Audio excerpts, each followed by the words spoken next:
ഓച്ചിറ പരബ്രഹ്മക്ഷേത്രത്തിൽ പുതിയ ഭരണസമിതി ചുമതലയേറ്റു. അഡ്മിനിസ്ട്രേറ്റർ പുതിയ ഭാരവാഹികൾക്ക് താക്കോലും അനുബന്ധ രേഖകളും കൈമാറി. അനുമോദന സമ്മേളനവും നടത്തി. ഓച്ചിറ പരബ്രഹ്മക്ഷേത്രത്തിലെ തെരഞ്ഞെടുക്കപ്പെട്ട പുതിയ ഭരണസമിതി വെള്ളിയാഴ്ച അധികാരമേറ്റു.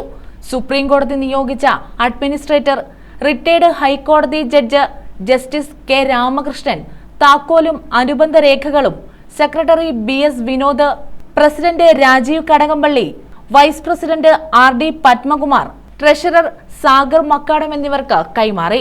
റിട്ടയർഡ് ജില്ലാ judge MS Mohanachandran, S Ramananpillai, കാര്യനിർവഹണ സമിതി അംഗങ്ങൾ, പ്രവർത്തക സമിതി അംഗങ്ങൾ, പൊതുഭരണ സമിതി അംഗങ്ങൾ എന്നിവർ പങ്കെടുത്തു. തുടർന്ന് പരബ്രഹ്മ ഓഡിറ്റോറിയത്തിൽ നടന്ന അനുമോദന സമ്മേളനം അഡ്മിനിസ്ട്രേറ്റർ ഉദ്ഘാടനം ചെയ്തു. മുൻ ഭരണസമിതി അംഗങ്ങളുടെയും മറ്റ് ഭക്തജനങ്ങളുടെയും നാട്ടുകാരുടെയും പഞ്ചായത്തിൻ്റെയും മറ്റ് ഗവൺമെൻറ് അധികാരികളുടെയും സഹകരണത്തോടുകൂടി നല്ല രീതിയിൽ നടത്തിക്കൊണ്ടു പോകാൻ സാധിച്ചു. ഇന്ന് ആ ഒരു ഭരണസമിതി ഭരണം നടത്തിക്കൊണ്ടിരുന്ന ഒരു ചുമതല സുപ്രീം കോടതിയുടെ വിധി പ്രകാരം തിരഞ്ഞെടുക്കപ്പെട്ട ഒരു സമിതിക്ക് ഏൽപ്പിക്കേണ്ട ഒരു ദിവസമായിരുന്നു. ആ ധന്യ മുഹൂർത്തം കഴിഞ്ഞു.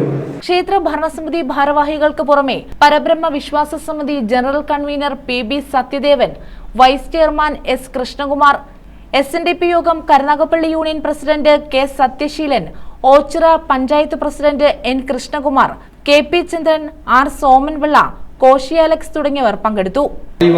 ക്ഷേത്രങ്ങളിലേക്ക് വരുന്നത്, അപ്പോൾ അങ്ങനെ വരുമ്പോൾ അവന്റെ പ്രയാസങ്ങളും ബുദ്ധിമുട്ടുകളും ഇറക്കി വെക്കാനായി ഈ ക്ഷേത്രത്തിൽ വരുമ്പോൾ 100% അങ്ങനെയുള്ളവരെ അറിഞ്ഞു മാത്രമേ ഞങ്ങൾ മുന്നോട്ട് പോകൂ.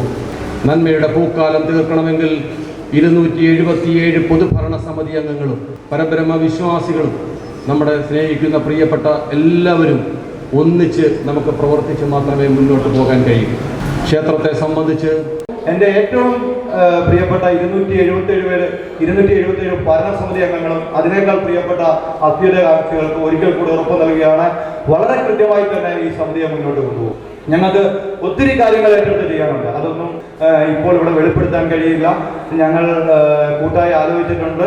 ആ ആലോചന മുഴുവൻ പ്രവർത്തക സമിതി അംഗങ്ങളെയും പൊതുഭരണ സമിതി അംഗങ്ങളുടെ അനുമതിയോടുകൂടി പബ്ലിക്കിനോട് അനൗൺസ് ചെയ്യും. നിങ്ങൾക്ക് ഒരു കാര്യം ഉറപ്പ് നൽകാൻ കഴിയും. ചടങ്ങിൽ അഡ്മിനിസ്ട്രേറ്ററെ ആദരിച്ചു. News bureau, Ochira.